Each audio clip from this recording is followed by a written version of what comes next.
अभी करो। समझ गए क्या कह रहे हैं? ऊपरी दांत के जड़ में तालू की तरफ जबान मोड़ो और ऐसे लगाओ आगे का हिस्सा, और फिर नाम जप करो। नाम जप हो रहा है, देखो करके। जब ऐसे नाम जप करोगे तो बोलने की इच्छा ही खत्म हो जाएगी। ऐसा लगेगा हमारा नाम न छूट जाए, और अभ्यास मौन का बनने लगेगा। ऐसे वचन बहुत विचार करके बोलो। वाणी एक अमोल है, जो कोई बोले जान, ही तराजू तौल के तब मुख बाहरान। अगर वो शब्द किसी को दुख दे रहा है, किसी के हृदय में जलन पैदा कर रहा है, तो वाणी किस काम की? बचने का दरिद्रता। वाणी से ऐसे शब्द क्यों बोले? किसी को बहुत सजा करके, संभाल करके, सत्य, सुखद, हितकर वचन बोले। वाणी को पहले हृदय में तौलिए कि जो मैं बोलने जा रहा हूं, ये वाणी किसी को दुख तो नहीं पहुंचा देगी, किसी को कष्ट तो नहीं देगी। ऐसी वाणी। और नाम जप करोगे तो सामर्थ्य आ जाएगी। नाम जप में जैसे बताया वैसे नाम जप करोगे, इससे विशेष लाभ मिलेगा। आप करना, ठीक है?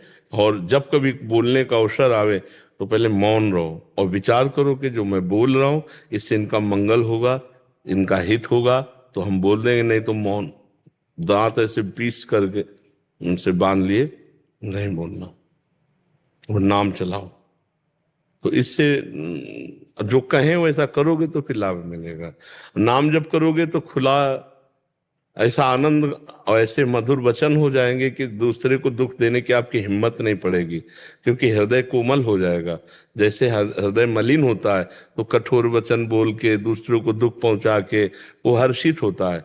और जब पवित्र हृदय होता है, थोड़ा भी गलत किसी को, तो हृदय में बार बार दुख होता है, मैंने क्यों बोल दिया, आगे से हे भगवान क्षमा करो, आगे से मैं नहीं बोलूंगा ऐसा। जब हृदय पवित्र होने तो खूब नाम जप करो जैसे कहा, और जब बोलो तो बहुत विचार करके बोलो। तो बढ़िया। बातें हाथी पाइए, बातें हाथी पाओ। संतों ने कहा बात से ही हाथी इनाम में मिल जाए, और बात से ही हाथी के पैर के नीचे कुचला दिया है। अर्थात बात से ही आपको सम्मान और सुख मिल जाए, और बात ही बिगड़ जाए तो आपको दंड और अपमान भी मिल सकता है। तो वाणी बहुत संभाल करके बोली जाए। इससे गाली बोलना, कटु बोलना, दूसरे को दुख देने वाली बात कहना क्यों पाप कमाए? इससे अच्छी बात बोले, दूसरे को सुख देने वाली बात बोले। नहीं, मौन होकर भगवान का नाम जप करें। ठीक है? वासुदेव शर्मा जी जम्मू से। राधे राधे। राधे राधे महाराज जी। महाराज जी, ईश्वर प्रेम सर्वोपरि है, तो क्या महाराज जी नाम जप से अहंकार भाव मिटेगा? हाँ, नाम जप से सब कुछ हो जाएगा, सब कुछ हो जाएगा। प्रेम मूल यह नाम है, प्रेमी रसिक जपत यह नाम। प्रेम मगन निज बन विश्राम, श्री हरिवंश जहां रहे। प्रेम प्रवाह परे जन सोई, तब क्यों लोक वेद सुधि होई। जब हरिवंश कृपा करी। समझ रहे ना?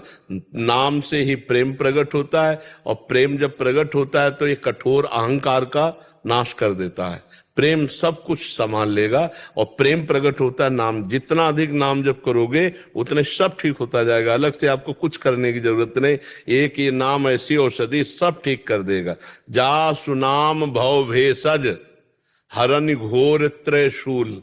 तीनों तापों का नाश करके, संसार समुद्र से पार करके भगवत प्रेम में डुबो देने की सामर्थ्य नाम में है। कहां कहां लगी नाम बढ़ाई, और राम न सकत नाम गुन गाई। इसलिए खूब नाम जप करो, इसी से सब ठीक हो जाएगा। राजपाला जी। राधे राधे। राधे राधे महाराज जी, आपके चरणों में कोटि कोटि प्रणाम।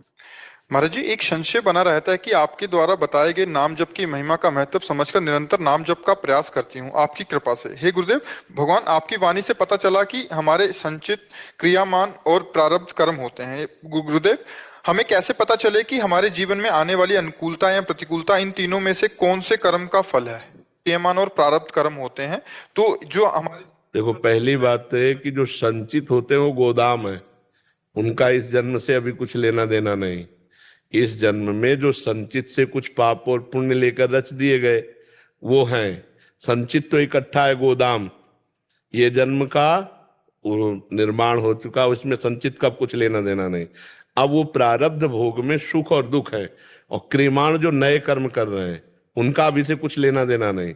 संचित का अभी से कुछ लेना देना नहीं, और क्रियमाण का अभी से कुछ लेना देना। क्रियमाण का मतलब नई फसल, संचित का मतलब गोदाम। और इस जीवन का मतलब, प्रारब्ध का मतलब जो पिस करके हमारी रसोई में आ चुका है, अब इसे भोगना है। तो अभी जो वर्तमान में हमारे को सुख या दुख मिलेगा वो पूर्व प्रारब्ध से मिलेगा, और अभी जो हम पाप या पुण्य कर रहे हैं हमें आगे का हिसाब किताब मिलेगा। और जो हमारा पाप पुण्य करोड़ों जन्मों का जमा है उसे संचित कहते हैं। किसका प्रश्न है? तो आप समझ पा रहे हैं? हाँ, तो इस समय प्रारब्ध भोग चल रहा है। नया क्रियमाण जो है वो भजन है आपका, वो आगे सुख देगा आपको।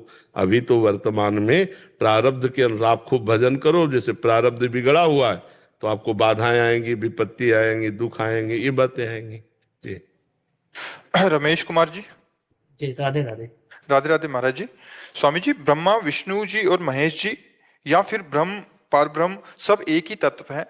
कोई भी नाम जप किया जा सकता है, परंतु श्री गीता जी में कहा है कि दो पुरुष एवं एक परम पुरुष की व्याख्या है, तो सभी कैसे बराबर हुए? श्री गीता जी के गीता जी में कहा ब्रह्मलोक तक सभी लोग पुनरावृत्ति एवं विनाशी हैं, तो ईश्वर के सभी नाम मुक्तिदाता है महाराज जी। इसमें थोड़ा सा आप क्वेश्चन। पहले तो ये बात समझो, आब्रह्म स्तंभ पर्यंतम सर्वम मायामयम जगत, तिनके से लेकर के ब्रह्मलोक तक सब भगवान की माया। माया का मतलब है जो है नहीं, केवल भगवान ही अपने आप को विविध रूपांतर किए हुए हैं। नानात्व में भगवान अपने आप को फैलाए हुए हैं। वही जड़, चैतन्य, स्त्री, पुरुष, मृत्यु लोक, स्वर्ग लोक, जितने भी, वो अपने आप से अपने आप का सृजन किए हुए हैं। समझ गए? दूसरी बात, भगवान के जितने अवतार हैं ये सब सच्चिदानंदमय, मायाकृत नहीं है। चिदानंदमय देह तुम्हारी, विगत विकार जान अधिकारी। कोई अधिकारी पुरुष जानता है सच्चिदानंद रूपाय, विश्वोत्पत्त्यादि हेतवे, तापत्रय विनाशाय, श्री कृष्णाय वयम नुमा। उन्हीं श्री कृष्ण को भक्तजन भगवान कहते हैं, योगी जन परमात्मा कहते हैं, ज्ञानी जन ब्रह्म कहते हैं। कोई उनको निराकार भाव से भजता है, कोई साकार भाव से भजता है। अब समस्या क्या है आप? अभी ये है कि जो भगवत गीता है उसमें लिखा हुआ है कि ब्रह्म तक जितने भी लोग हैं सब पुनरावृत्त है, हाँ। मतलब उनका मतलब विनाशी है। हाँ, विनाशी, दो परार्ध में ब्रह्मलोक नष्ट हो जाएगा। हाँ मतलब, और महाप्रलय तक अक्षर ब्रह्म और उसके बाद पार ब्रह्म तक स्टेबल रहता है, मतलब वैसे ही रहता है ना। देखो, परब्रह्म किसको कहते हैं जानते हो? जिससे मूल प्रकृति प्रकट हुई है। मूल प्रकृति से त्रिगुणात्मिका प्रकृति, त्रिगुणात्मिका प्रकृति से महत्तत्व, महत्तत्व से अहंकार, अहंकार से त्रिगुण अहंकार, त्रिगुण अहंकार से पंच महाभूत, पंच महाभूतों से पूरी सृष्टि। और जब हम उसे प्रगट रूप में वर्णन करते हैं तो भगवान नारायण के नाभ कमल से ब्रह्मा, ब्रह्मा से सारी सृष्टि प्रकट हो गई। जब हम प्रगट रूप में, साकार रूप में, ये तत्व रूप से वर्णन है ब्रह्म, तो उसे तुम ब्रह्म कहो, पर ब्रह्म कहो, परम परम ब्रह्म कहो, जो कुछ कहो, वो एक ही है, दूसरा नहीं है। अब जब वो एक अपने आप को भूल करके देह मान लेता है तो उसे जीव कहा जाता है। और जो उस वही बिल्कुल वही विराजमान है, जहां जीव कहा जाता है वही विराजमान है। जीव का मतलब समझो, ऐसे दर्पण रख लिया तो प्रतिबिंब जीव और ये परमात्मा, इसको हटा दो तो क्या बचा? परमात्मा। बस देहाभिमान हट जाए तो तुम वही जानत तुम्हें वह जाए। चौपाई पढ़े हो कभी? ये अभी बिल्कुल ही बच्चा हो, परमार्थ में अभी बिल्कुल बच्चा हो, तो हमें लगता है कुछ दिन डट के नाम जप करो भगवान का, जो तुम्हें प्रिय लगे नाम। नाम मतलब इन से जो भगवत गीता में दिए हुए हैं ना मंत्र, ओम तत्सत, वो भी मतलब आप जपो। प्रणव भी भगवान का ही नाम है। जो तत् है वही सत है, जो तत् है वही सत है, और उसी को प्रणव कहते हैं। उसी को हरि भी कहते हैं ना, हरि ओम तत्सत। हरि भी वही है, ओम भी वही है, और जो तत् है वही सत है। तो जो पहले जपो, डट के जपो। जपने में ही चिंतन छूटे पहले संसार का, पहले सत्य चिंतन हो, फिर तुम वार्ता में आनंद आ जाएगा। अभी तो जैसे आपसे बात कर रहे तो हम लड़खड़ा रहे कि क्या पकड़ाऊं आपको, कौन सी बात बताऊं, क्योंकि जैसे ककारा मात्रा का बढ़िया ज्ञान हो जाए तो फिर शब्दावली पढ़ाने में अच्छा लगता है। तो इसलिए पहले खूब नाम जप करो, संसार का चिंतन छोड़ो, भोगों की वासनाओं से लड़ना सीखो। पहले जो इंद्रिया मन भोगों की तरफ जा रहे हैं, लड़ना, थोड़ा लड़ो उनसे, और उनको नामे लाओ, हाँ से उनको नामे लाओ।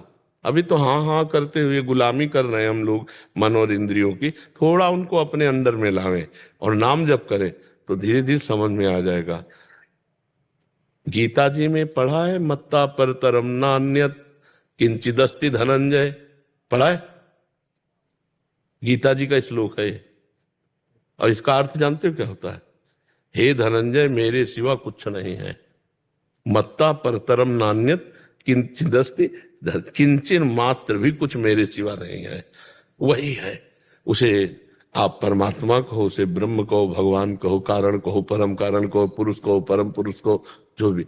उस समझाने के लिए जैसे किसी सवाल को समझाया जाता ना, तो मानी संख्या अमुक, तो बोले मानो 2 है। पहले तो नानात्व से 2 में आओ कि एक पुरुष है और एक परम पुरुष है। बोले परम पुरुष परमात्मा है और जो पुरुष है उस परमात्मा के अधीन है। ये किसको लेके बोला जा रहा है? देह भाव को लेके बोला जा रहा है। हाँ,